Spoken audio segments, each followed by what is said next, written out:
Tai mokykloje pirmi keli metai tikrai buvo sunkus. Mes buvom 3 lietuvės klasėje ir mane ten vadindavo Green Passport. Instagram'e aš pateikiu tą labiau savo klasį pusę, bet iš tikrųjų aš esu tikras panevėžys. Ėjau link skyrybų su savo ilgamečio draugu. Apsiverkiau senukose, pažiūrėjus į veidrodį. Labai dažnai moteris mėgsta kaltinti vyrus.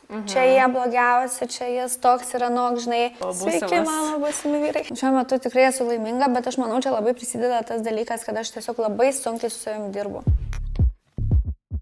Tai sveiki atvykę į antrą mano skaistalų epizodą. Šiandien pas mane svečiuose yra Gabrielė Zimailaitė.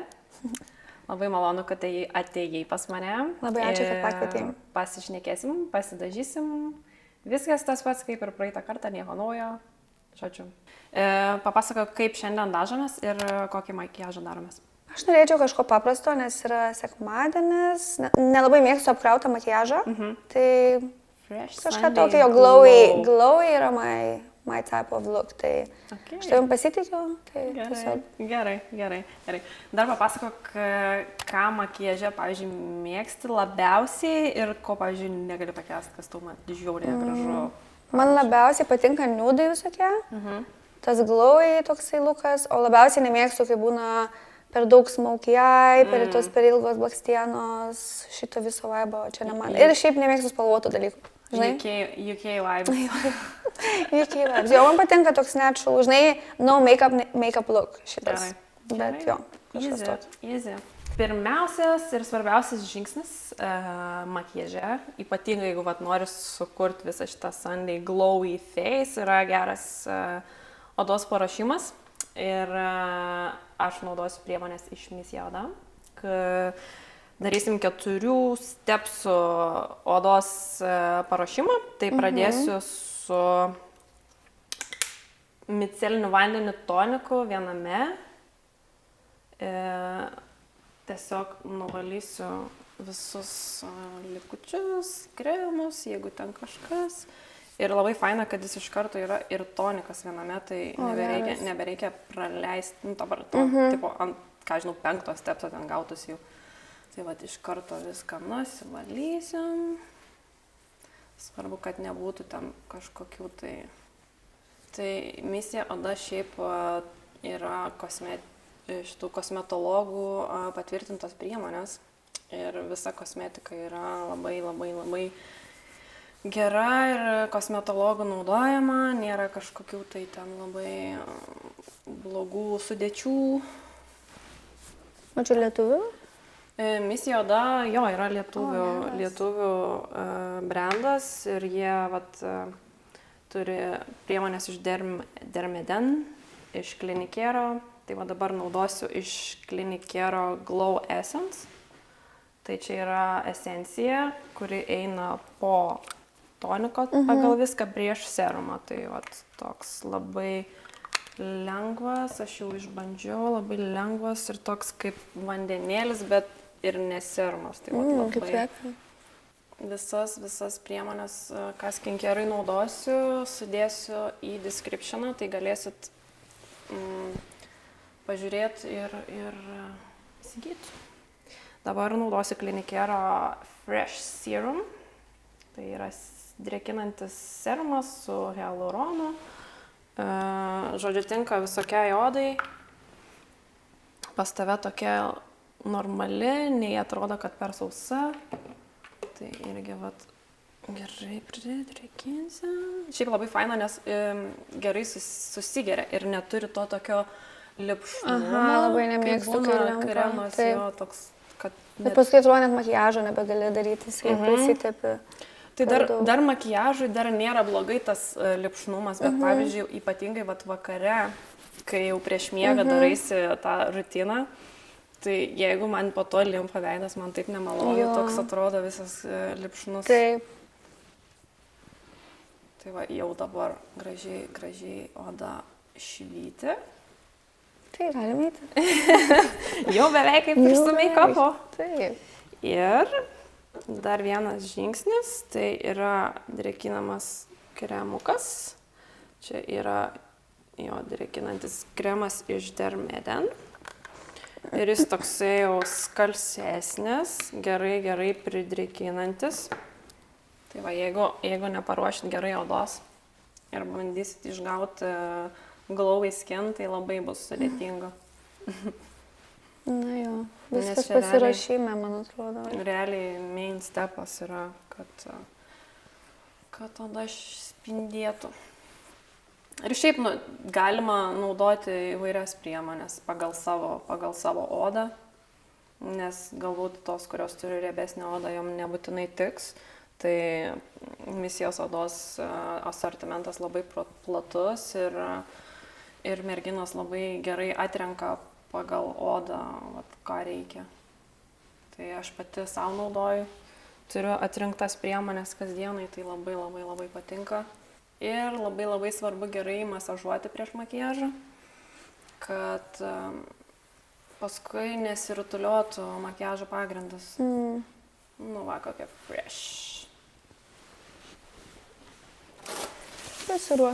Pasiruošusi tolimesniems žingsniams. Tai mūsų rėmėjai, Misija Oda turi tau klausimą ir jis būtų toks, koks tavo požiūris į odos senėjimą ir kaip prižiūri savo odą. Aš manau, šiaip man labai pasisekė, kad turiu gerus genus ir pas mano mamą labai gera oda ir kažkaip nematau tų tokių dar raukšlių, aišku, truputį būna susileidžiu, truputėlį botoksą, bet manau, man jau yra tas amžius, kai galiu tai daryti. O šiaip tai, manau, labai svarbu priemonės, kokias naudoji ir ta gera rutina, nes aš kai buvau ten jaunesnė paauglė, tikrai nelabai prižiūrėjau savo odą, ten būdavo ir su makiažu miegodavau, žinai. O dabar jau pas man yra tas vos ne 4-5 stepsų ta rutina vakaro. Ir aišku, seniau ir vandens negerdavau, tai dabar vandens jau labai daug geriu. Taip. Na tiesiog, manau, reikia jau kažkurio momentu pradėti prižiūrėti odą. O šiaip bijai senėjimo, ar taip galvoji, kad, po truputį taip, nieko tokio baisaus? Žinok, jeigu matyčiau jau, kad senėju, tai turbūt bijočiau, bet kadangi dar visai taip normaliai jaučiuosi, žiūrėdama į veidrodį, tai kol kas viskas gerai, bet nežinau, kol kas dar nėra labai, kad bijočiau. Tai šiaip esi mergina kilusi iš Panevėžio, kaip ir aš, iš mažo miestelio, iš kaimelio tokio. Tai tiesiog papasakok mūsų žiūrovams, kurie galbūt tavęs nepažįsta, nežino, tiesiog savo istoriją, kaip pradėjai bloginti ir kaip tu čia atėjai iki tos influencerės statuso. Taip, tai viskas įvyko netyčia, aš užaugau, kaip užaugau, iki 10 metų buvau Panevėžyje. Tada, kai buvo 10, išsikrausčiau į Londoną ir ten pragyvenau 17 metų. Tai viskas šiaip prasidėjo netyčia, aš būdama dar, manau, gal mokykloje, sekdavau influencerės, dar net nebuvo to žodžio influencerė iš tikrųjų. Būdavo blogai mados ir sekdavau tokias švedės ir man labai patikdavo, ką jos daro. Mano mama buvo fotografė, tai aš visada turėjau po ranką fotoaparatą. Man atrodo, dar Onės laikais, ONLT, tiesiog keldavau tokias nuotraukas, žinai, galbūt, kaip pasakyti, profesionalesnės negu kiti. Ir kažkaip susirinkau aš ten tų sekėjų ir kai pradėjau blogą, pas mane jie perėjo skaityti tą blogą, bet influencerė aš tapti tikrai neplanavau. Viskas kažkaip netyčia buvo. Mano pirmas įrašas blogė buvo apie kebabinę Panevėžį. Apie kurią būtent? Apie stumbro. Apie stumbro, best. Taip. Tai jo, ir paskui kažkaip tiesiog rašiau, bet iš tikrųjų nebuvo lengva pradžia. Pas mane turbūt 90% žmonių aplink ir šiaip kas skaitė, tiesiog visi komentarai buvo blogi. Rimtai? Taip, 90%. Tai palaikymo buvo 10% ir 90% tokio, ką tu čia darai, niekam neįdomu, tu čia nebesvaik. Bet ačiū Dievui, aš nežinau, kas man buvo paauglystė, kad aš taip savim pasitikėjau, ten turbūt žvaigždžių liga, turbūt sirgau. Ir ačiū Dievui, kad tada, o ne dabar, žinai. Ir manau, tik dėl to kažkaip sugebėjau neklausyti, ką žmonės sako, ir eiti ir daryti. Nes tada ir atsirado Instagramas, o tada su Instagramą pradėjau ir tai po truputį tie žiūrovai ir sekėjai rinkosi. Tai galvoji, jeigu dabar, jeigu būtum dabar darius, tarkim, dabar pradėjus ir būtum gavus 90% heito, būtum katinas iš karto? Na šiaip aš dabar nemanau, tai va, jeigu kažkas žiūri iš jaunesnių žmonių ar kas nori pradėti, tikrai nemanau, kad būtų tiek heito, nes dabar jau daug kas tai daro, žinai, bet kai aš pradėjau, tai buvo nauja, aš buvau gal viena iš pirmų, ten 5 Lietuvoje tų blogerių, tai žmonės nesuprato, ką mes čia darom, kam jūs čia maivotės, man sakydavo, ko tu čia maivais, ką tu čia apsirengus, niekam neįdomu, žinai. Bet aš kadangi sakiau tas užsienietės, aš galvodavau, nu jūs nieko nesuprantat. Tai va taip, o dabar tai nemanau tikrai, kad žmonės gauna to heito, dabar manau kaip tik palaikymo daugiau būna. Svarbu darykit, žinai, ir bandykit siekti kažko. Bet jeigu dabar jau tai būtų, kad būtų 90% heito, tai žinok, tikrai nemanau, kad sugebėčiau. Iš vis manau, kuo esi jaunesnis, tuo yra lengviau kažko siekti ir turi daugiau to užsidegimo, o kuo vyresnis, tuo mažiau tu, manau, savim galbūt pasitiki ir nežinau, aš taip galvoju. Tikrai, žinok, kai buvau jaunesnė, labiau savim. Nu, aš ir savim ir dabar pasitikiu, bet truputį tas pasitikėjimas kitoks buvo. Atrodo, galėjau užkariauti pasaulį. Kalnas nuversti. Jo, grinai. Tai va taip. Ok, o kai dabar jau vat, esi pasiekus, ką pasiekus, influencerė, kitiem atrodo, pavyzdžiui, kad influencerio gyvenimas yra žiauriai easy, oi, čia ką, čia porą storiukų ir jau tu čia kažką, žinai, nu, tipo, vat, iš tos prizmės, ar tu galėtum pasakyti, kad, nu, influencerio gyvenimas yra lengvas? Nu, blemba, čia šiaip daug dalykų įeina šitą, nes, of course, palyginus ten su žmonėm, kurie turi profesijas kaip daktarai, chirurgai, tai taip, mūsų gyvenimas yra labai lengvas, žinai. Bet visų darbas yra darbas ir tikrai pas mus irgi būna labai sunkių dienų. Gal ten atrodo įkelti storiuką labai easy, bet viskas iki to storiuko pasiruošimo užtrunka irgi ilgai. Ir, nu jo, būna, žinok, visokių dienų. Kartais galvoju, labai džiaugiuosi, žinai, čia taip lengva viskas, o kitom dienom galvoju, o Dieve, kaip aš norėčiau tiesiog užsidaryti, gyventi miške, be interneto, žinai. Ir privatų gyvenimą. Jo, nes vis tiek, va, dar vienas dalykas dėl to privataus gyvenimo, kad visi, žinai, tave mato. Ir aš pasirenku šiaip Instagram'e nerodyti savo labai daug to personal life. Kaip, nu, žinai, kitos būna labiau lifestyle influencerės, jos rodo visą savo gyvenimą. Taip. Aš stengiuosi labiau su mada rodyti ir norėčiau, žinoma, būti ne dėl savo kažkokių skandalų ir gyvenimo, o dėl mados. Tai jo, žinai. Jo, šiaip tas ir matosi tavo feede, kad nu, nėra ten kažkokių labai per daug asmeniškumo, dėl to man šiaip įdomu buvo pakviesti tave ir išgirsti truputėlį daugiau istorijos, nu, tipo, vat, kaip tu matai ir kodėl yra kaip yra. Taip, tai vat. Nesupratau. Tai va būtent kaip žinoma mergina, tai vat aš ir nematydavau tavęs, nu, vat, kituose pokalbių, sakykime, podcastuose, šou kažkur. Kodėl ir ar bijai atvirumo kažkokio, ar kaip yra? Ne, atvirumo tai aš tikrai nebijau ir kas mane pažįsta tikrai žinos, kad aš čia galiu sėdėti, šnekėti ir žinai, kaip būna, nueini pas nagų meistrę ir makiažo meistrę ir išsipasakoji visą gyvenimą. Taip. Ir kaip sakoma, kažkur mačiau čia, kad tavo nagų meistrė yra kaip tavo šeimos narys, nes žino visą tavo gyvenimo istoriją. Taip. Tai va taip ir yra, žinai, aš jau kai nueinu, tai jau viskas, va taip va, neužsičiaupu. Bet šiaip atvirumo tai aš tikrai nebijau, bet tiesiog nemėgstu eiti ir pasakoti, va kaip sakiau, aš labiau mėgstu privatumą. Tai man tas toks pasakojimas apie savo gyvenimą, nu, nežinau. Šį kartą sutikau dėl to, kad aš tave pažįstu ir man labai smagu. Tai žinau, kas bus. Bet jo, šiaip, nežinau, kažkaip. Ir šiaip biškutį jaudinasi, of course. Bet aš manau, kad čia natūralu yra labai. Nu taip, ir ypač žinai, kai aš to nedarau dažnai, tai... Tai grįžtant prie Anglijos, sakai, kad buvai išvažiavus, tai papasakok, kodėl grįžai, nes atrodo, kad matei ten visas merginas kaip idealus, ten blogerės ir taip toliau, daug metų praleidai Anglijoje, kodėl Lietuva? Čia toks keistas, dažnai žmonės manęs to klausia, nes šiaip nelabai kas gali patikėti, kaip gyvendama Anglijoje, ten užaugu, žinai, ir susikūrus savo gyvenimą, aš norėčiau grįžti į Lietuvą. Pavyzdžiui, mano tėvai tai visiškai to nesupranta. Bet tiesiog aš esu toks žmogus, kur aš neprisirišu prie vietų. Man ir dabar galėtų sakyti, krausimės, tai nežinau, į Paryžių. Aš sakyčiau, gerai. Manau, labai daug kas prisidėjo prie to, kad aš dirbu savo. Nes tikrai, jeigu būčiau dirbus samdomą darbą, aš nemanau, kad būčiau galėjus tai padaryti. Bet aš nežinau, buvo tiesiog tokia situacija. Aš gyvenau Londone, bet man nebuvo, kad aš ten sakyčiau, wow, čia mano svajonių gyvenimas, žinai.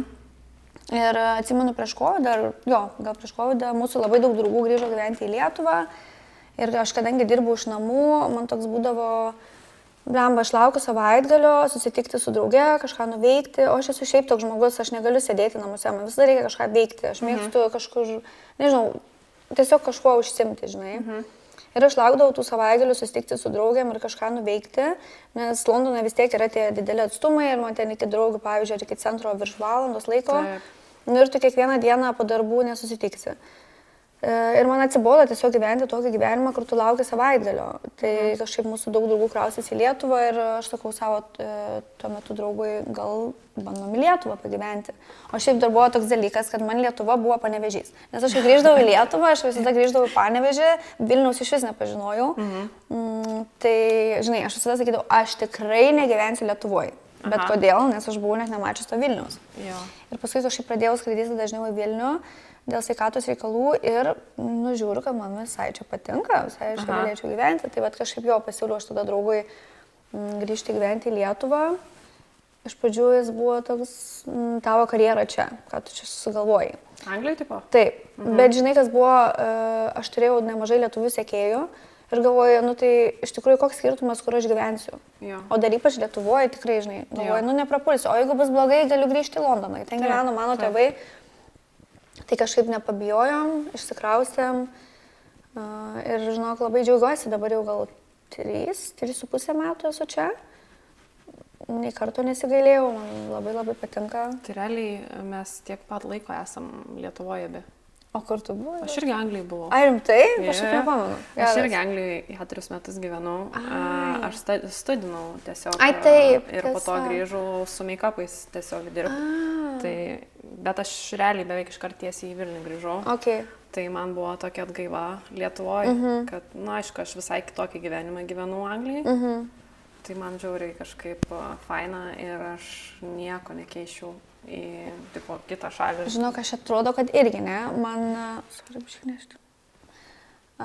šiaip labai čia patinka ir aš irgi grįžau tiesiai į Vilnių ir dar atsimenu, buvo COVID-as tuo metu, tai mes turėjom išsirinkti butą internetu, kur mes gyvensim, neapžiūrėję. Ir įsivaizduoju, aš antiek nežinau Vilnius, kad aš net nežinau, kokie čia rajonai. Aš ten įsijungiu, žiūriu per Aruodą, Žvėrynas, Senamiestis, nežinau, nei kas tas Senamiestis, nei kas. Nu, man tiesiog buvo taip, kad aš atsikraušiau į visiškai naują vietą, žinai. Tai man pradžioje buvo žiauriai įdomu, aš esu vaikštų, absoliučiai nieko nepažįstu čia. Net nežinodavau, kur yra Vilnius gatvė, įsivaizduoju. Nu, iki tokio lygio. Tai jo, labai labai patiko ir iki šiol labai esu happy čia, tai jo, viskas kol kas gerai. Bet jeigu būtų galimybė irgi kažkur išlėkti pagyventi, galbūt irgi nesisakyčiau. Nu jo, tai žinai, faina. Apskritai, nu tavo toks darbas ir tie fashion, nu tai žinai, ar tas fashion Lietuvoje, ar tas fashion Anglijoje, ar ten Paryžiuje, žinai, keičiasi tau turbūt ten lokacijos, žinai, bet vis tiek ir tas pasiekiamumas ir brandai gali tave surasti bet kur, kad ir kur tu esi, tai labai faina, kad vat, gali tokį darbą dirbti ir, žinai, neįsipareigoti su lokacija, nes, pavyzdžiui, aš irgi galėčiau, bet man tada reikia susirasti visą savo klientūrą iš naujo, kas, nu, tipo, man visai kitaip, aš jau turėčiau pergalvoti visą situaciją ir kaip čia gudriau padaryti. Aišku, gali įsivažiuoti visur, bet realiai vis tiek turėtum poros metų reikėtų. Taip, vos nuo pradžių tau reikėtų. Ir man kartais, žinai, būna rašo sekėjos ir klausia, aš noriu grįžti gyventi į Lietuvą, matau, kad tu labai laiminga, gal gali papasakoti, kaip tau sekėsi, kaip prisirašai. Ir, žinai, aš galiu pasakyti, kad aš esu laiminga ir viskas buvo easy, bet niekada negali tas žmogus releitinti, jeigu jis nedaro tokio pat dalyko kaip aš. Nes aš tai, žinai, mano sekėjai visi tie patys, aš galiu dirbti iš bet kur. Supranti, su tokiu darbu. Tada papasakok kokią nors pačią praščiausią patirtį Anglijai gyvenant, nes aš tai turėjau labai daug blogų patirčių, gal daugiau blogų negu gerų, tai man tiesiog įdomu būtų sužinoti, ką nors tokio spicy. Blemba, aš šiaip, žinok, turėjau daug blogų patirčių, tikrai jausdavosi tas dalykas, kad, nu, paskui gal turbūt jau labiau pradėjo su tais lietuviais gražiau elgtis, bet kai aš atsikraušiau į Angliją, kai man buvo 10 metų ir pradėjau eiti į mokyklą, tai tikrai būdavo labai daug rasizmo, nes nebūdavo tų lietuvių dar, tai mus žiūrėdavo, žinai, mes atsimenu turėjom dar žalius pasus Ir mane ten vadindavo Green Passport mokykloje, ten žiauriai iš tikrųjų bulindavo. Aha. Kaip čia lietuviškai? Tyčiadavosi, taip. Tai mokykloje pirmi keli metai tikrai buvo sunkus, dar ypač aš nemokėjau, žinai, anglų kalbos. Tai tikrai buvo sunku įsivažiuoti, bet kažkaip paskui viskas gerai, bet tada pajaučiau tą patį ir universitete. Kažkaip atrodo, kad mes buvom 3 lietuvės klasėje, tai atrodo, kad mes neegzistuojam dėstytojams, žinai, ir ten nori parodyti kokį projektą ar ką, ir jie visada tiesiog būdavo nepatenkinti viskuo, ką tu darai. Tai tas buvo sunkuoka. Šiaip patirčių tai esu turėjęs visokiausių, žinai, per tiek metų. Bet jo, aš irgi jaučiau tą, kad nepritampi prie bendruomenės tiesiog, nors atrodo, ten universitete irgi, kai mokiausi, tai realiai mano visos draugės buvo iš užsienio irgi, kas atvažiavo panas, nes, tipo, jos realiaitina man, tipo, ir mes atrandam bendrą kalbą, o Britai ten tie niekada gyvenime tavęs nepakvies į jokį house party, ten daryti kažkokį projektą kartu, jie ten turi savo, žinai. Visiškai. Nors apsimeta, kad, tipo, žiauriai draugiški, faini, ir kaip čia, kaip tau sekasi, panašiai, žinai, bet šiaip tai atrodo, kad iš tikrųjų jam apšiai neįdomu yra. Taip, tai labai keista kažkaip, bet po biškutį, bet ir darbose būdavo, žinai, atrodo, ir darbe kažkaip nepritapdavai su tais Britais. Nežinau, kažkaip, tai aišku, yra buvę visko. Bet tikrai nesakau, kad buvo blogai, žinai, aš ten gyvenau, man viskas buvo gerai, bet dabar kai pažiūrė atgal, pagalvoja, tai taip. Ok, tai tada norėčiau... Tau kas yra buvę? Man kas yra buvę? O Jezu, aš tai Anglijoje iki depresijos esu nuėjus, tai iki, ten buvo tikrai sudėtinga. Aš realiai 3 metus pradirbau mašinų dalių sandėly. Tai tiesiog mano karjera buvo tokia, aš žinai, buvau studentė, aišku, nieko ten tokio labai ypatingo, bet aišku, COVID metu dar buvau, tai ta visa atskirtis toks, aš ten jaučiausi visiškai nieko, visiškai nepritapus, visiškai niekam neįdomi ir nereikalinga, toks, kur, žinai, kur, visai blogai buvo. Tai aš tiesiog laukdavau vasarų, kada baigsis univeras ir grįšiu atgal į Lietuvą, laukdavau, ten buvau pasiėmus gap yearą, laukdavau, kada, tipo, kuo greičiau grįžti į Lietuvą. Tai aš, kai atsimenu, grįžau jau po studijų, man buvo antras kvėpavimas, absoliučiai, aš jaučiausi gyva pagaliau vėl iš naujo, tai, tiesiog, nelabai. Aš šiaip suprantu. Aišku, turėjau praeiti tą visą gyvenimo etapą, kada atsirašiau, kur esu dabar. Taip. Turiu būti dėkinga savo, žinai, ir džiaugtis, kad praėjau kažkokius sunkumus, kurie atvedė mane čia ir dabar aš daug stipresnė nei buvau kada nors prieš tai. Taip, bet čia, žinai, tas yra, kad gyvenime be tokių patirčių ir pamokų, kaip pasakyti, netobulėtum ir neaugtum. Tai čia tokie dalykai privalomi. Ir, žinai, iš tikrųjų, man kai būna kažkokie blogi momentai gyvenime, aš kažkaip visada bandau neapsikrauti, nes savo sakau, kad čia yra pamoka. Žinai, kaip sako, be lietaus nėra gėlių ir visada savo tą patį sakau, dabar viskas gerai, iškentėsi ir paskui bus gerai. Tiesiog negali gyvenimas visada būti gražus, žinai, mes niekada nevertintume tų gerų momentų, jeigu nebūtų blogų. Tai būtent. Tai kažkaip taip. Gerai, tai tada aš tavęs dar noriu paklausti, kadangi žinau, kad esi pasidarius nosies operaciją, man labai įdomu tavo patirtis, aišku, tu ten labai viską detaliai Instagram'e atsimenu, kad pasakojai ir esi sudėjus ten visą savo istoriją. Dabar jau užtryniau. Užtryniai? Jau praėjai tas etapas, jau visiškai viskas. Okay. Tai šiaip įdomu, kaip jautėsi prieš, kaip jautėsi po, ar darytum tą patį, ar nieko nekeist, tiesiog tavo patirtis. Tai ar daryčiau tą patį, tai 100 kartų, jeigu reikėtų, nes tikrai, čia aš manau buvo vienas iš geriausių sprendimų gyvenime. Kažkaip dar atsimenu, buvo momentai, kai dar buvau su sena nosim, kad sakydavau savo, aš čia nesidarysiu, aš turiu, žinai, vaikiną, kuris mane myli, kokia esu. Bet paskui aš pradėjau galvoti, blemba, kodėl aš turiu, žinai, vis tiek būdavo tas toksai insecurity, kai kas nors fotkina iš šono, ar ten esu renginy, neduok Dieve kažkas nufotografuoja, žinai, vis tiek gyvendavau Nepasitikintis savimi, žinai. Jo. Ir jo, kažkaip vienu momentu buvo toksai, iš tikrųjų vieną kartą draugas man iš alkūnės netyčia pataikė į nosį. Okay. Jo, per naujus metus, bet visai netyčia, žinai. Aha. Ir man pradėjo bėgti iš nosies kraujas. Aha. Ir aš galvoju, nu va, čia turbūt ženklas, kad man jau reikia, žinai, gal darytis nosies operaciją. Aha. Ir užsiregistravau pas kelias chirurgus, nuėjau į konsultacijas, vienas labai patiko, Kęstutis Maslauskas. Ir nežinau, kažkaip galvoju, o why not, kodėl aš turiu kankintis, taip savo negraži būdama, žinai. Na ir pasiruošti tą operaciją, aš labai jos laukiau, žinok, nebuvo jokios baimės. Nebuvo? Iš vis, aš nežinau, kaip taip galėjo būti, nebuvo jokios baimės. Labai laukiau, kai padarė operaciją, aišku, gydymo procesas yra ilgas. 10 dienų esi su įtvaru, su mėlynėm ant veido. O paskui dar kokį pusę metų nosis yra ištinus, tai tu net nematai galutinio rezultato apie metus laiko. Bet man buvo nesvarbu, žinok, aš turbūt buvau ant tiek laukiau už tos operacijos, kad man tas gydymas o taip praėjo. Be jokių... Nu, buvo vienas kartas, kaip apsiverkiau senukose, pažiūrėjusi veidrodį. Jau prie draugo, žinai, sako, kas yra, ko verkė, sako, aš negaliu žiūrėti, ką aš čia padariau. Bet viskas tik tai, bet vieną kartą. O paskui kažkaip jo ir tikrai likau labai patenkinta, man iš vis nosis pakeitė mano visą veidą.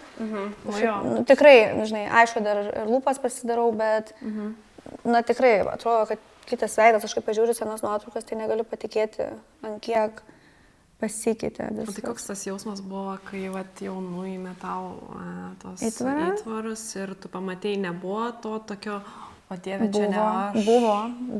Man buvo, žinok, trauma. Aš žiūrėjau ir taip nesupratau, kas įvyko, atsimenu, mane vežė draugės mama nusimti įtvaro.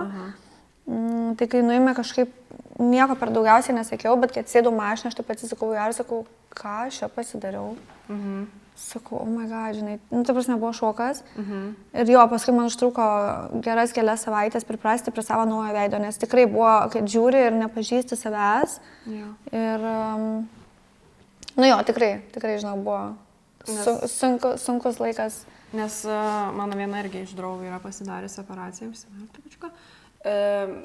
tai aš iš jos atsimenu, kad jinai labai bijojo ir labai ilgą laiką, nu, tipo, galvojo, ką daryti ir panašiai. Ir pas ją, aišku, kitaip truputėlį ir jai nuėmė tik tai kuprytę, žinai. Tai iš priekio, nu, aš kai ją pamačiau jau po visko, iš priekio jinai atrodo idealiai, beveik taip pat. Tik tai vat, tas iš profilio, žinai, kad skirtumas buvo. Tai irgi labai buvo patenkinta ir happy, žinai. Bet man labai įdomu tas jausmas, kai vat, vis tiek, sakau, visiškai pasikeičia bruožai ir vat, kaip su to handlint, žinai, vat, kad visiškai kitas žmogus. Jo, aš buvo sunku ir atsimenu, žinai, aš taip pasidariau nosies operaciją, aš buvau pasiruošusi apie tai kalbėti viešai, vien dėl to, kad aš nesidariau ten tik kuprelės nuėmimo, žinai, aš žinojau, kad man pasikeis visas veidas, nes viską tvarkė, tu prasme, mano nosį absoliučiai padarė visą, iš visų pusių, kaip tai gali, net ant galo sugalvojom pusvalandį prieš operaciją, man chirurgas sako, gal aš truputį pariesiu tavo nosį, žinai. Ir sakau, rimtai, sako, jo, pasitikėk manim, žinai, tau labai tiks. Sakau, nu gerai,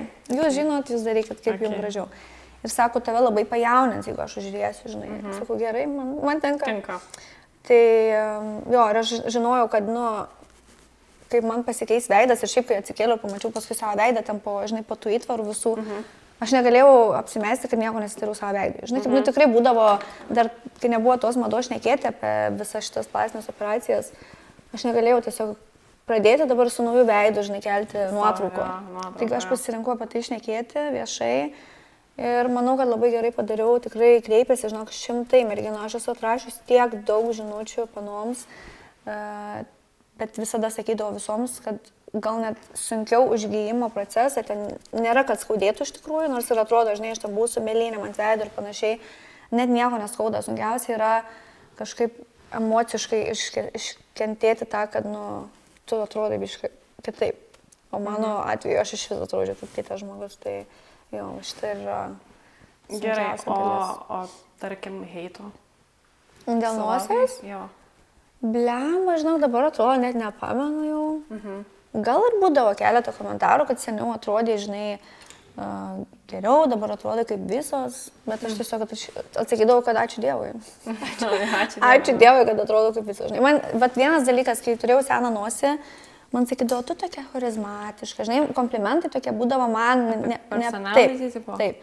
Bet iš tikrųjų ir gerai, nes aš, kadangi nesijausdavau graži, aš turėjau išmokti su savo personality žmonės, žinai, už ką, nu kaip pasakyti, palauk, kaip pasakyti. Pavergti širdis. Pavergti širdis su personality jau turėdavau.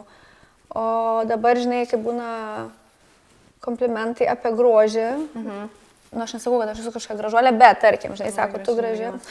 Bet, žinai, jeigu sako, tu graži, aš galvoju, nu, blemba, galėtų pasakyti, kad aš faina šiaip, žinai, o ne dėl grožio čia komplimentuoti. Tai toks juokingas dalykas. Bet, žinai, vis tiek asmenybė nepasikeitė. Nu, taip. Taip.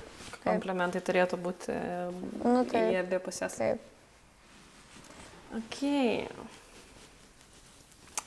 Taip, tai kadangi esi fashion blogerė, influencerė, turbūt taip galiu pasakyti dabar jau, mada yra tavo gyvenimas.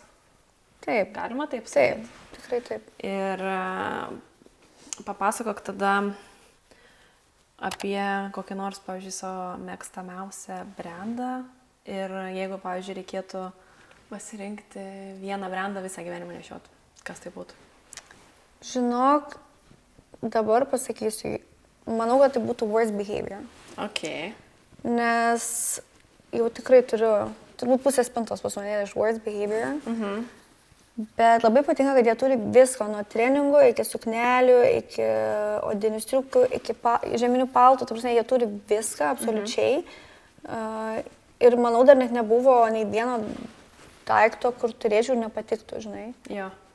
Tai kažkaip, manau, būtų Worst Behavior, nors ir toksai gan paprastas brandas, bet, manau, įperkamas visiems. Nes, pavyzdžiui, man tai tu atrodai tokia labiau gal classy į tą pusę, dėl to man yra įdomu, nes, Worst Behavior jie turi tų classic, bet jie labiau gal į streetwear eina. Bet žinai, tau atrodo classy, nes iš tikrųjų Instagram'e aš pateikiu tą labiau savo classy pusę, bet iš tikrųjų aš esu tikras Panevėžys. Marozas. Tikras marozas. Ne, iš tikrųjų, aš žinok, visada tikrai vietų suknelės pasirinkčiau su treningu kažkur, žinai, išeiti, bet, taip nesirengsi visada. Taip pat mano yra tokios dvi pusės, kur aš galiu visišką damutę būti. Pavyzdžiui, kai ėjau pasidaryti ant kaklo tatuiruotę, atėjau su, žinok, tokiu Chanel Vibe kostiumėliu, sauskariukai, žinai, ir man tas sėdė, tas tattoo artist, sako, tu tikrai nori ant kaklo tatuiruotis? Sakau, taip. Žinai, kaip atrodo, atėjo damutė, šaukit man, žinai, kaip, aš tada, kai pasidariau, sakau, atrodo kaip iš kalėjimo, žinai, su tą savo tatuiruotę ant kaklo. Bet jo, aš tokia turiu savo dvi pusės ir labai jos vienos su kita kovoja, žinai. Ar aš šiandien būsiu damutė visiškai, ar aš būsiu labiau casual treningai, žinai, akiniai nuo saulės ir tokia cool girl. Tai va, čia mano dvi pusės, tarp kurių negaliu išsirinkti.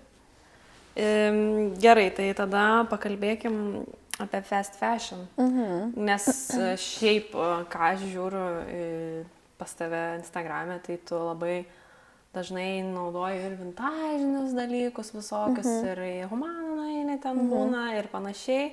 Tai vat įdomu apie patį fast fashion, ypatingai kai pati esi blogerė, ne, su rūbais ir panašiai. Ką pati manai apie fast fashion? Su fast fashion yra toks dalykas, kad tikrai seniau labai nemažai pirkdavau iš tų visų, žinai, Zarų, Berškų ir panašiai. Dabar tikrai esu sumažinus, labai retai iš tikrųjų nueinu į Zarą. H&M vis dar mėgstu, bet irgi nėra, kad daug pirkčiau. Bet manau, tiesiog dabar jau priėjau tą, kad aš geriau pasirinksiu vieną brangesnį kažkokį daiktą, žinai, negu kad pirkti kiekvieną sezoną, ten 30 megztinių, kurie bus tokie pat, žinai, kaip kiekvieną kartą. Žinai, pas mane, mano stilius toks yra, kur viskas yra gan panašu. Ir ačiū Dievui, esu susidėjusi savo gerą bazinę spintą, kur man nebereikia kiekvieną sezoną eiti ir pirkti, žinai, naujų megztinių, naujų striukių, naujų paltų. Taip. Tai šiaip visiems siūlyčiau jau geriau investuoti į vieną gerą dalyką, negu pirkinėti kiekvieną sezoną naują, ten pigesnį. Na ir vis tiek, žinai, nusipirkus uždaros megztinį, tu jį nešiuosi vieną sezoną, o nusipirkus gero, ten, tarkim, kašmyrinį, iš kokio brangesnio brando, jis gali pas tavęs spintoje būti 5-6 metus. Tai jo, aš kažkaip esu tikrai sumažinus, šiaip nedžedžinu, neteisiu žmonių, kurie renkasi fast fashion, bet aš pati tikrai esu apmažinus ir, kaip ir žinai, pati turiu August Cut. Taip ir mėgstu pati ir Humaną nueiti ir vat, labai faina gimė idėja kažką atkurti. Tai vat, iš švarkų darom kostiumėlius ir man labai patinka. Manau, labai fainas dalykas. Ar čia buvo kažkoks žingsnis labiau į sustainability tipo, kad nueiti ir žmonės padrasinti, kad vat, reikia perdaryti kažką naujo, ta prasme, kad nebedaryti naujo, nebesiūti, o vat, kad reikia perdaryti, ar čia tiesiog... Čia, žinau, buvo toks 50-50, nes aišku, labai faina, aš ir žinai, ar galėsim prieiti reperėlę, pašnekėti, tai irgi toksai second handas, bet šiaip aš visada mėgau tą tokį, žinai, kad kažką perdaryti, aš turėjau už Humanos, ta prasme, endless numerį švarkų, Humano švarkų buvo tiesiog, nežinau, parduotuvė galėtum atidaryti, žinai. Jo. Ir kažkaip vieną dieną, atsimenu, užsidėjau aš tą švarką ir galvoju, blemba, jeigu padarius kostiumėlį, žinai. Na ir kažkaip mes su drauge pradėjom mąstyti, gal daryti kostiumėlius, pradėjom ieškoti siuvėjo. Viena siuvėja sako, nu pabandom, gal gausis. Ir gavosi taip puikiai, kad aš negalėjau atsigrožėti. Ir jo, dabar kuriam. O dar turėsim ir vieną naują produktą, neužilgo. Pasidalinsi ar laikys paslaptį? Dar pasilaikysiu, bet irgi bus tas pats iš tokio pat švarko. Pabandėm pasiūti naują dalyką ir pavyko, tai dabar labai laukiu paleisti, labai exciting jo. Nes tu žinai, kiek tu gali dalykų prigalvoti iš švarko, nelabai daug. Bet labai faina perdirbti senus švarkus ir pasiūti kažką visiškai, šiaip žmonės nesitikė, žinau, kol nepamato realybėj. Nesupranta, kaip gerai mums gaunasi iš tikrųjų. Nu, čia labai jau geriu savo brandą, bet aš labai tiesiog excited, nes tikrai mes ateinam, pasiemam iš siuvėjos tos kostiumėlius ir kiekvieną kartą aikčiam, kaip galima taip gerai perdirbti švarką, žinai. Tai va šiaip, nu, labai smagu, kad seną daiktą prikeliat antram gyvenimui, žinai. Labai. Ir nebūtina, žinai, ten siūti naujo, būtent. Gali naują kostiumėlį. Tai aišku, bet tada, žinai, dar kas iš to. Tokių yra daug brandų, kur kažką iš naujo daro, tai čia labai, manau, fainas konceptas iš seno. Ir prisidėti, aišku, prie planetos gerovės. Jo, tai tada grįžkim prie to, kad turėjai dar vieną brandą, Rielė Atelier. Taip. Ir aš labai gerai pamenu, kad ten buvo vintažiniai, tokie high-end daiktai ir tu juos, kaip suprantu, perpardavinėdavai. Tai kaip čia viskas irgi ėjosi ir dėl ko nebėra šito jau dalyko? Tai viskas buvo gal labiau... Šiaip aš visada visą gyvenimą darau labiau dėl kaip hobio, kas man pačiai yra smagu ir įdomu, nepažiūrėjus, ar man tai, žinai, atspirks, ar čia iš to daug uždirbsiu. Aš tiesiog esu toks labai creative žmogus. Ir su Rielė buvo, kad tiesiog aš prieš tai Londone panašiam tokiam butikė dirbau. Ir galvoju, blemba, Lietuvoje to nėra, gal man pabandyti. Ir kai grįžau, man buvo viskas labai smagu, labai įdomu. Ir buvo šiaip sunkus labai momentas gyvenime. Tuo metu santykiai pakrypo.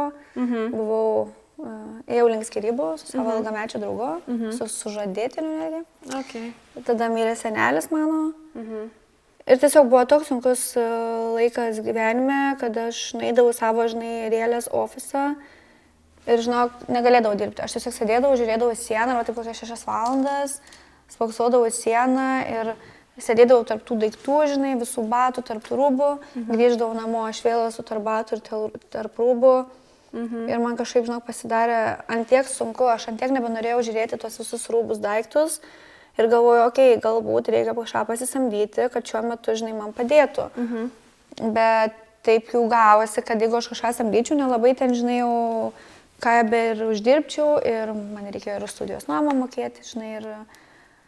nu, tiesiog man buvo ant tiek tuo metu viskas sunku gyvenime, kad aš emociškai nebesusitvarkiau su savim ir tiesiog sugalvojau, kad galbūt man reikia uždaryti, galbūt reikia uždaryti, nes tiesiog nebepajėgu, žinai, viena visko, o kaip ir sakiau, kažką dar samdytis man nebūtų, žinai, apsimokėję. Bet kažkaip nebuvo gaila, žinai, jeigu dar būtų kažkaip buvę labai labai gaila, galbūt dar kažkaip kažką bandžius, bet pagalvojau savęs nebeprievartauti, nebespausti ir tiesiog paleisti ir jeigu norėsiu, galėsiu visada grįžti į tą patį. Tai būtent norėjau paklausti, ar negalvojai, kad galbūt verta būtų vėl iš naujo? Bet žinok, negalvojau, kažkaip niekada to ir nebuvo. Man, žinai, ko labiausiai buvo gaila, kad išnaudojau gerą pavadinimą, nes tą Arielę aš sugalvojau išvis būdama Paryžiuje kažkada, atsimenu, vaikščiodama. Ir aišku, čia buvo kilę iš vardo Gabrielė. Taip. Bet jo, tiesiog biškai gaila, kad išnaudojau. Galbūt būčiau savo kostiumėliams panaudojus tą pavadinimą, nežinau.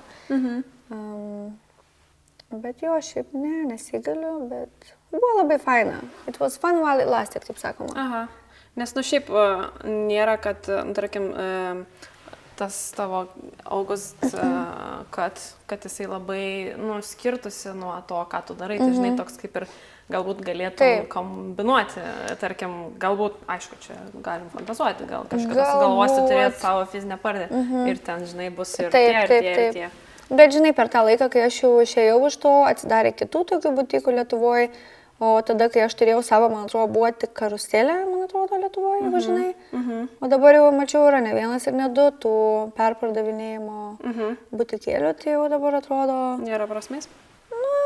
Žinai, kam čia reikia? Yra jie ir linkiu sėkmės ir tikiuosi, kad viskas ten yra puikiai, pati, žinai, seku nemažai jų ir visada pasižiūriu, ką čia gero nusipirkus. Bet kažkaip jo, nežinau, nebenoriu jau prie to grįžti. Dar plius, žinai, kadangi buvo labai sunkus momentas gyvenime, tai man ir asociacijos su tuo laiku kažkaip nefainos yra. Tai tiesiog atrodo, ne, kad ten viskas baigėsi ir toks naujas etapas ir dar pasižiūrėk. Ok, o grįžtant prie fast fashion, man dar labai įdomu, va, tokį faktą, kokį nors, pavyzdžiui, per mėnesį, nu taip, vidutiniškai, kiek naujų rūbų pas tave atsiranda spintoj? Visada labai skirtingai. Šiaip tikrai galiu pasakyti, visi, manau, suprantam, kad aš gaunu daug drabužių nemokamai už reklamą. Bet kiekvienas mėnesis skirtingas. Šiaip, kad pirkti, tai tikrai aš labai daug nebeperku tų drabužių. Būna ten, nežinau, 2-3 dalykai, kad nusiperku į mėnesį. Gal yra buvę mėnesių, kad iš vis nieko nepirkau, nors abejoju iš tikrųjų. Bet... Žinok, sunku pasakyti. Vieną mėnesį gali būti iki 10, kitą gali būti 5. Bet kad daugiau negu 10 mėnesį atsirastų, gal sunkiai. Nebent dabar šį mėnesį galbūt daugiau, nes keičiasi sezonas. Ir brandai nori, žinai, parodyti ten jau savo vasariškesnės kolekcijas, tai galbūt ateina daugiau. Bet šiaip turbūt žmonės įsivaizduoja, kad aš tenai turiu visko žiauriai daug ir pas mane endless, bet pas mane taip nėra, aš labai greit rotuoju dalykus, jeigu nenešioju, parduodu, pas mane tikrai nėra ten, žinai, kad įeitum ir spinta kaip pas Sarah Jessica Parker per Sex and the City, žinai, ten milijonas, ne, aš bandau viską neužlaikyti dalykų, man labai nepatinka apsikrauti. Tai rotacija visada vyksta. O daug rūbų pasilieki, kuriuos gauni, pavyzdžiui, tarkim, aš nežinau, kaip vyksta, bet ten barteriu ar už reklamą? Šiaip jo, visai daug, nes aš nebeimu rūbų, jeigu mane, kaip pasakyti, niekada neėmiau, jeigu nepatinka, bet dabar tikrai labai jau atsirenku, ką priimti, nes tikrai yra buvę situacijų, kai, žinai, prisiunčia ir tu žiūri, kad niekas netinka, niekas nepatinka. Ir tada toksai nemalonu ir prieš brandą, ką čia daryti, aš nenoriu dėtis ir fotkintis, kai man tas rūbas nėra, žinai, kad labai patiktų. Tai dabar jau tiesiog labai labai atsirenku ir nesutinku jau ten su daug brandų dirbti, aš iš tikrųjų tiek daug atsisakau. Ir kartais būna labai nejauku, iš tikrųjų parašo, žinai, brandai, ypač lietuviams brandas, man labai gaila pasakyti, ne, atsiprašau, žinai, kažkaip atrodo, nes aš tada jaučiuosi, lyg turėčiau visus gelbėti, žinai, aš visiems noriu padėti ir kad visiems, žinai, kažkaip pareklamuoti. fainai. Bet aš negaliu, jeigu, žinai... Jo, vis tiek perlipti per savo kažkokius principus, jeigu tai netitinka tavo kažkokių vertybių ar tiesiog stiliaus. Ir manau, matosi, žinai, sekėjai nėra durni, jeigu aš tenai, įsivaizduok, aš nenešioju daug spalvų ir tada užsidėčiau ten, nežinau, raudoną suknelę su ten gėlytėm. Nu, žinai, supranti, matytų sekėjai, kad reklama yra netikra ir ką tu čia reklamuoji, čia ne tavo stilius, nu, maždaug supranti.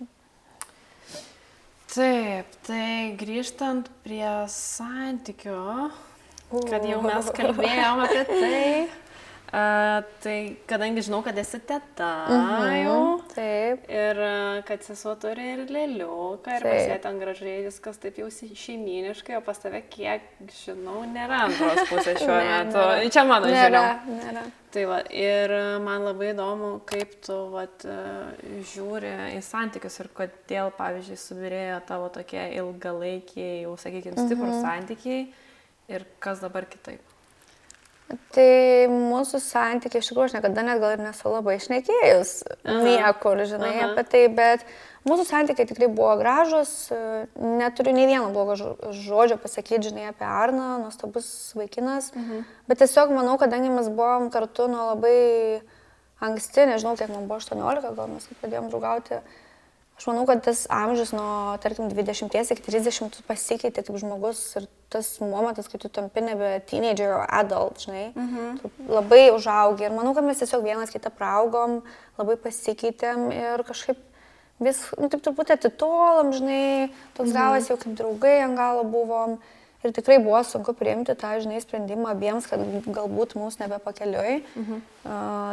Nežinau, man tai užtruko gal kokius, bet žinai, kaip sakoma, moteris išeina anksčiau. Tai aš jau emociškai, žinai, kai mes išsiskyrėm, aš jau buvau išėjus iš to, jau man ten nebebuvo, kad skaudėtų, aš atsiskaudinau jau, žinai, 2 metus prieš išsiskiriant. Taip. O po to, aišku, dar turėjau vieną draugą, bet ten ilgai, 9 mėnesius padraugavom. Ir ten jau man buvo tikrai sunkiau. Okay. Ten užsibaigė nelabai gražiai viskas, bet esmė, kad paskui nusprendžiau, kad tiesiog reikia galbūt su savim padirbėti, žinai, nes labai dažnai moteris mėgsta kaltinti vyrus. Čia jie blogiausi, čia jis toks yra noks, žinai, aš iš vis visada žiūriu iš abiejų pusių. Tam, pavyzdžiui, jeigu kažkoks atsitinka, tarkim, incidentas ar susipyksta ar kažką, visada bandau pažiūrėti iš savo pusės, žinai, ką aš blogai padariau, ne tik sakyti, jis asilas iš jau dėl visko kaltas. Tai aš visada, žinai, ieškau ir tarp savęs, gal čia su manim kažką, žinai, nu, tarp dirbu ir su savim. Taip ir dabar šį laiką, kai esu, kiek aš šio laiko jau vieniša, gal 2 metus, nu, nereiškia, kad buvau visą laiką, žinai, vieniša, buvo visokių vaikinų pasitaikę, bet nieko tokio rimto. Ir tiesiog dirbu su savim, žinai, dar iš tikrųjų mačiau Vaidas Baumila, aš nekėjau neseniai per podcastą, kad yra, žinai, skirtingi attachment tipai. Tai, pavyzdžiui, anxious attachment, kokie ten dar, avoidant, nu, žodžiai skirtingi ir visiems labai siūlyčiau pasižiūrėti, koks esat jūs, manau, yra ten daug testų pasigūglinus. Nes man labai padėjo sužinoti, aš, pavyzdžiui, sužinojau, kad aš esu anxious. Ir labai, iš tikrųjų, dabar kelis mėnesius sunkiai ant to dirbau, kad, nu, tiesiog man, pavyzdžiui, būdavo, žinai, būna net rašo bernas ten 4 valandas ir jau stresuoja. Aš jam nebepatinku, o Dieve, kažką netai pasakiau ir, žinai, ir galvoju, o Dieve, nu, reikia su šito susihylinti ir susidylinti, nes jeigu aš šito, nu, kaip pasakyti, nesusitvarkysiu, tai man niekada nebus gerai su jokiu žmogum, žinai, nes joks žmogus neprivalo tau ten rašyti visą laiką, visi esam užsiėmę ir panašiai, žinai, kaip pati 4 valandas net rašau, tai o Jėzus, viskas gerai. Taigi buvau ten. Aš buvau užsiėmus, taip.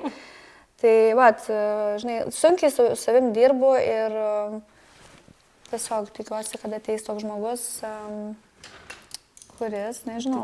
Nu, aišku, žinai, dar tas yra, bet iš tikrųjų viena pana mažė neseniai sako, Gabrielė, ar tu nebijai, tavo sesė turi, žinai, vaiką, jinai laiminga ten, žinai, atrodo, viskas yra gerai, o tu, žinai, dar neturi draugo, tau 31, nėra šeimos, ar tu nebijai, sako, nes aš tai jau stresuoju, žinai, kad niekada nebus to vyro ir aš sakau, aš antiek iš tikrųjų pasitikiu visata, aš tokia turbūt biškai delusional, einu per gyvenimą, bet aš antiek pasitikiu, kad kai bus skirta tau, tada ir ateis. kad nereikia ten ieškoti, kaip žinai, kokia išprotėjusiai, nes yra tikrai panų, kur ten eina, ieško, sėdi apsuose, man reikia berno, man reikia draugo. Man atrodo, palaukiau, ieškai to. Taip, čia yra tikrai tiesa, šito puikiai sutinku su šituo. Ir man atrodo, kai bus lemta, tada ir ateis, žinai, o jeigu ten ieškosi ir bėgiosi iš paskos, tai niekada, manau, gal ir nebus labai gerai. Tai aš tiesiog, žinai, taip kaip būna, tipo, yra tie mimsai, sėdi namie ir laukia, kol ateis žmogus į gyvenimą, jo. Aišku, gal taip nebus, bet yra tas dalykas, kad aš žiauriai nemėgstu dating appsų, man yra žiauriai neįdomu šnekėti su žmonėm, kurių tu nepažįsti, susirašinėti, toks tipo, labas, kaip tu, kur dirbi, ką veiki, žinai, nu toks apie nieką. Man gyvenime reikia pajusti su žmogum vaibą realybėj. Ir tik tada kažkaip galbūt pradėjus bendrauti, išsirutuliuos kažkas jo, bet aišku, aš turbūt savo labai daug nukatinu šansų, nes manau, tos panelės, kur eina į deitus ir chatina su vaikinais, gal jos taip greičiau ir atranda, negu, daugiau, tai. Negu ta, kuri, žinai, laukia, kol sutiksiu kažką. Bet, kai bus lemta, bus lemta. Negali žinoti niekada. Taip. Okay. O kokie, tada pasakyk dar kokius nors kelis reikalavimus, nežinau, gal kažkokius, kaip įsivaizduoji, kad turėtų būti tavo tas vaikinas. Oi. Čia galbūt pamatys tą podcastą tavo būsimas. Sveiki, mano būsimi vyrai. Vyrai. Sveikas, mano būsimas vyra. O ką tu gali žinoti? Man labai svarbu šiaip yra emotional intelligence, manau, man number one, kad vyras būtų tiesiog suprastų savo jausmus ir kaip jis jaučiasi, kad būtų, aš angliškai šį žodžiais viską, žinai, sakyk, aš manau, kad būtų didžioji dauguma supras. Taip, kad būtų loyal, kad būtų, man mandagumas labai svarbu, kad būtų mandagus ne tik su manim, bet ir apskritai, žinai, gyvenime jo, nes jeigu, žinai, man vien tokie dalykai, kaip pavyzdžiui, būna tau atidarys duris, bet jeigu eis už tavęs kažkas, jau viskas, užtrenks duris prieš nosį, žinai, man toksai... Kaip suvaidintas, nes taip, tau taip padarys. Tai vat man reikia, žinai, kad tiesiog būtų geras, doras, žmogus, protingas, ambicingas, žinai, kad kažko siektų gyvenime. Aš manau, kad vis tiek pati, kai esi mergina, kuri daug daro, sakykime, ir užsiemus, ir ant savęs, tipo, dirbi. Tai toks nelabai tau gal ir susigyventum ten su vaikinu, kuris ten visai nieko, sakykime. Arba dirba visiškai ten kokį casual darbą, vėl toks. Žinai, apie šitą dažnai pašnekam su draugėm, gali dirbti casual darbą, bet manau labai skirtusi mūsų gyvenimai ir aš manau, kad laikui bėgant vis tiek pradėtume klešinti, žinai, nes aš tokia laisvo oro direktorė truputėlį, žinai, vis tiek mano dienos yra visos labai skirtingos. Aš mėgstu keliauti, aš mėgstu, žinai, trečiadienis skrendam ten, žinai, ir tuo niekada negalėtum su žmogum, kuris dirba ten, žinai, paprastą, ne tai, kad paprastą darbą, bet supranti, samdoma nuo pirmadienio iki penktadienio. Priklausomas nuo darbdavio, sakykime. Taip, tai toks, nežinau. Papasakok, kaip atrodytų tavo make-upas toks, jeigu turi 5 minutės ir turi bėgti lauk jau kažkur skubėti, tai va toks fast, kaip atrodytų tavo make-upas? Kas yra svarbiausia? Man iš tikrųjų labai dažnai būna, kad aš net nesidažau. Išeinu iš namų, tai tiesiog būna koks BB kremas, pasidažau antakius ir lūpas. Man svarbiausia, kad būtų antakiai ir lūpos. O jeigu reikėtų dar iš antakių ir lūpų rinktis, tai svarbiausia lūpos. Man yra pats svarbiausias dalykas. Nežinau. Tai vat galiu tiesiog jo kremą kokį, ar BB kremą, antakiai, lūpos ir galiu bėgti pro duris. Kokia būtų ta tavo nepakeičiama, mėgstamiausia priemonė, kuri pakeičia tavo rutiną kiekvieną dieną? Yra gal kelias, bet šiaip vieną išskirti, tai būtų Greta Lion bronzantas. Man tai tiesiog yra geriausia priemonė. Manau, kas mane seka, tikrai bus matę, kad aš šnekėjau apie tą bronzantą milijoną kartų. Aš pati esu naudojus, tai man irgi fainas labai. Nes vasara tai iš vis. Taip, vasara iš vis. Aš atsimenu pirmą kartą panaudojus, mes tiesiog su draugė apžiūrėjome veidrodį. Ką? Kaip? Toks atrodo, kad užsidedi kažkokį filtrą ant veido, žinai. Visiškai. Tai amazing. Ir dar irgi Greta Lion lūpų pieštukas. O va šito nebandžiau, Nebandei? bet šiaip mačiau, kad žiauriai graži spalva. Labai. Ir toks jisai visas creamy ir nežinau, man žiauriai patinka. Ir aišku, gali dar biškai apsipiešti lūpas, jeigu reikia pasididinti.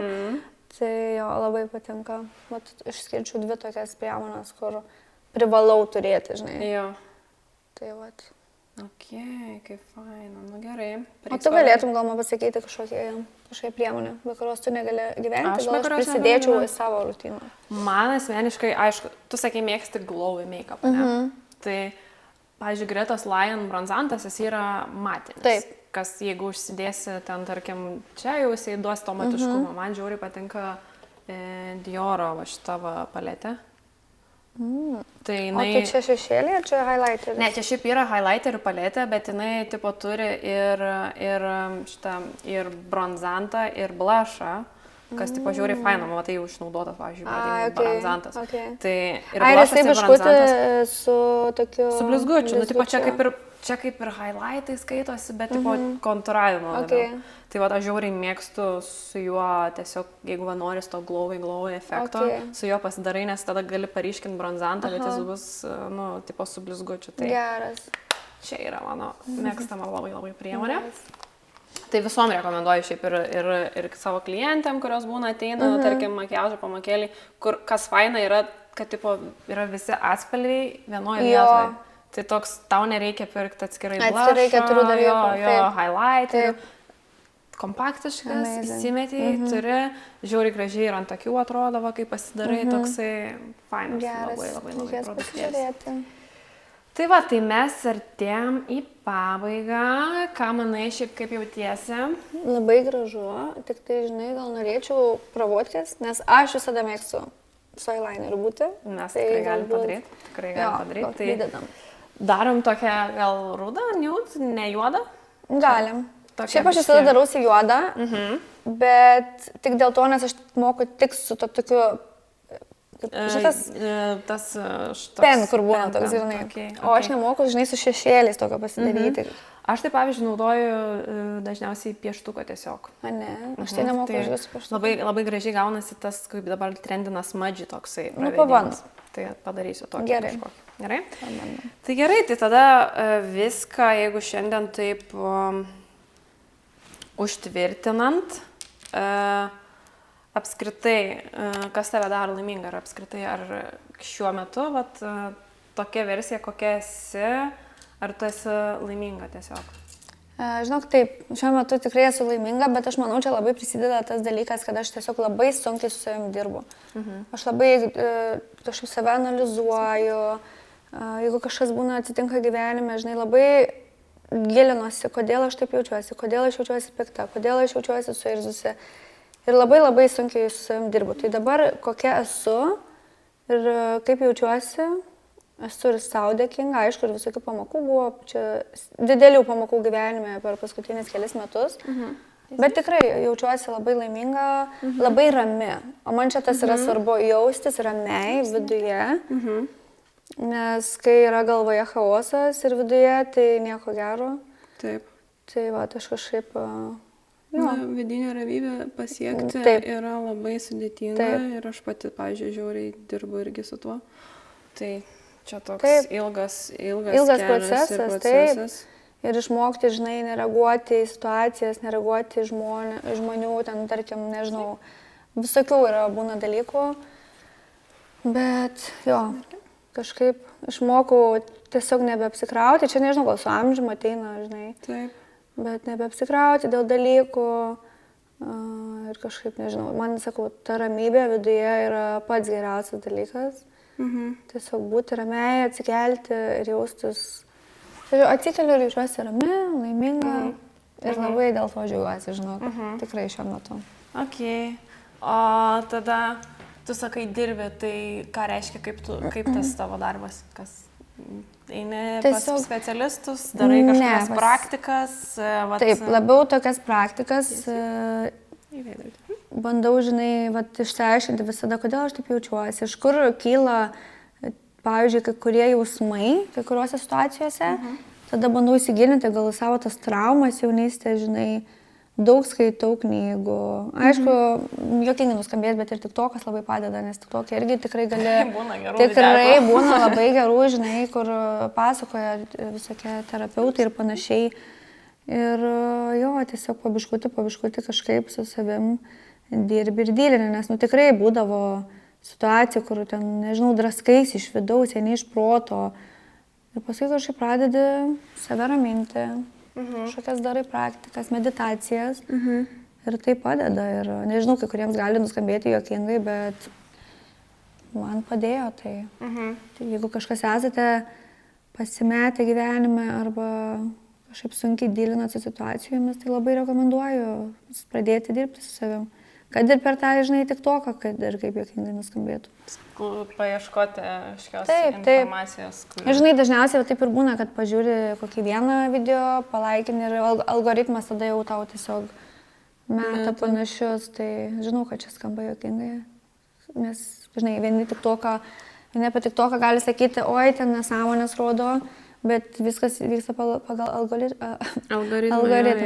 Jeigu žiūri nesąmonės, tai ir meta. Tai ir meta nesąmonės, taip. Petro. Tai grinai. Tai vat. Nu gerai, tada smagu girdėti, kad esi radus savo tą vidinį balansą, tą ramybę, atsakiusi kažkokius klausimus. Jo, nežinai, aš pagalvodavau, gal iš tikrųjų aš negaliu priimti, žinai, kažkokio žmogaus į savo gyvenimą ir savo, antros pusės, kaip pati su kažkokiam chaose, žinai, tu turi kažkaip ir save mėgti ir save mylėti, kad ir kitas save mylėtų, žinai, ir kažkaip atrodo reikėjo su savim susitvarkyti, kad pagaliau galėčiau galbūt priimti tą jau. Tai manai, kad esi jau pasiruošusi, taip jau psichologiškai esi toje stadijoje, kad sakytum, tikrai. Let's go. Tikrai taip. Jeigu atsirastų tas žmogus, ne? Tikrai taip. Kaip gerai, smagu. Nesakau, kad, žinai, aš bėgioju ir, jau šnekėjom, kad ieškau, bet jo, manau, su laiku, kai bus lemta. Atsiras. Ir atsiras, taip. Ką manai? Gražiai. Dar tik tai gal norėčiau lūpdažio. Biškutį tokio šviesesnio. Čiut. Gerai. Savo norais. Savo norais, tėvai, man jūsų norai patys svarbiausi šiandien, kad tik tais viskas būtų sekmadieniniam brančiui paruošta. Kaip dabar? Gerai. Labiau tokia mano spalva. Nu va. Tai... Ačiū labai. Tai ačiū tau labai, kad atėjai. Ačiū tau, kad filmuojas per gimtadienį savo. Tai va, visi galite pasveikinti. Man didžiausia dovana būtų, jeigu paspaustumėt subscribe mygtuką. Va, gimtadienio proga. Pažiūrėtumėt, parašytumėt komentarą, kas patiko, kas nepatiko. Galbūt turit man klausimų, gal Gabrielei kokių klausimų dar turit. Tai va, tai labai faina, labai ačiū ir iki kitų kartų. Iki.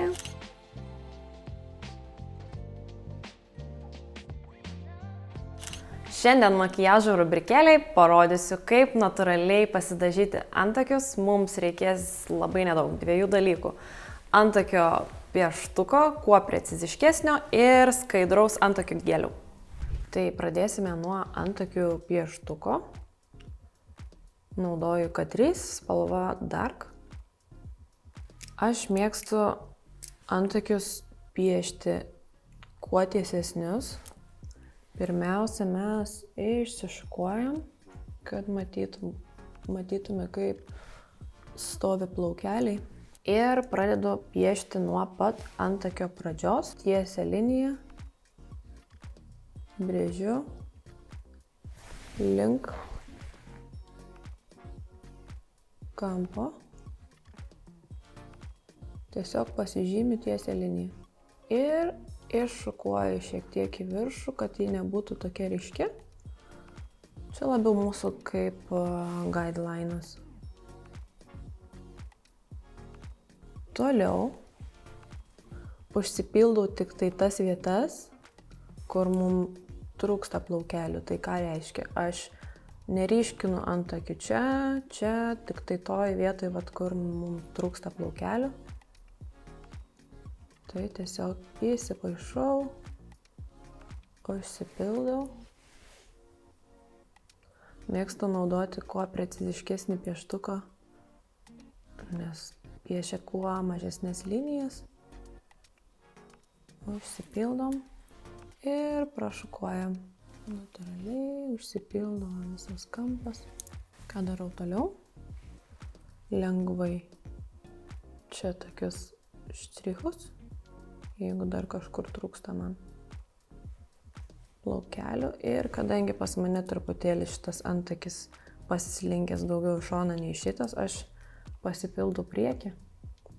Tokia vat tiesia linija į viršų.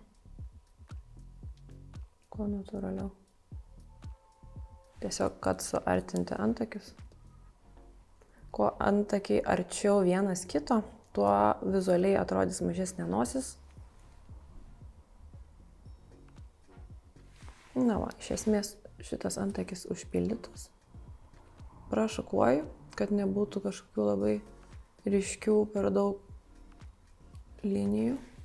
Ir dabar naudosim permatomą antakių gelį. Tiesiog fiksacijai aš naudoju Art Visage, bet galima naudoti absoliučiai bet kokį kitą gelį, kuris jums patinka ir veikia. Ir tiesiog sušukuoju į viršų, nieko čia labai ypatingo, kad plaukeliai stovėtų vienoje vietoje. Ir lygiai tą patį padarau su kitu antakiu. Svarbiausia, aišku, yra nepamiršti, kad antakiai yra broliai, bet ne dvyniai. Ir kad jie nebūtinai turi būti identiškai vienodi. Mes, aišku, stengiamės, kad jie atrodytų vienodi. Ir darau tą patį. Piešiu liniją nuo antakio pradžios, sujungdama su antakio kampu, galiuku. Ir užpildau vėl visus praplikimus, kur iškritę plaukeliai, kur trūksta pagal formą. Ir vėl prašukuoju. Labai gražiai šitas pieštukas išsiretušuoja, kai jį šukuojam. Arba jeigu kažkur per daug užsidedam, jisai labai gražiai išsiretušuoja ir atrodo labai natūraliai. Ir tą patį šiek tiek priekį, ten kur trūksta plaukelių. Nesinori labai aiškios ir ryškios linijos. Dėl to stengiuosi kiek įmanoma viską prašukuoti. Ir pasižiūrim patį priekį. Čia lengvai galima dar liniją, bet ir prašukuojam. Svarbiausia, aišku, yra nepamiršti, kad visi turim skirtingus antakius ir nebūtinai tai, kas tinka man, tiks jum. Ir nebūtinai tiesus antakiai jum tiks prie jūsų veido bruožų. Tai čia labai svarbu irgi išmanyti, kas tinka prie jūsų veido bruožų. Geriausia susitvarkyti antakius turbūt pas antakių meistrus, kurie supranta ir pritaikys, kas jums tinka geriausiai. O toliau galim savo padėti šiek tiek makiažo pagalba, pasipaišant, pasipildant, kur trūksta. Na ir vėl su geliuku sušukuojam.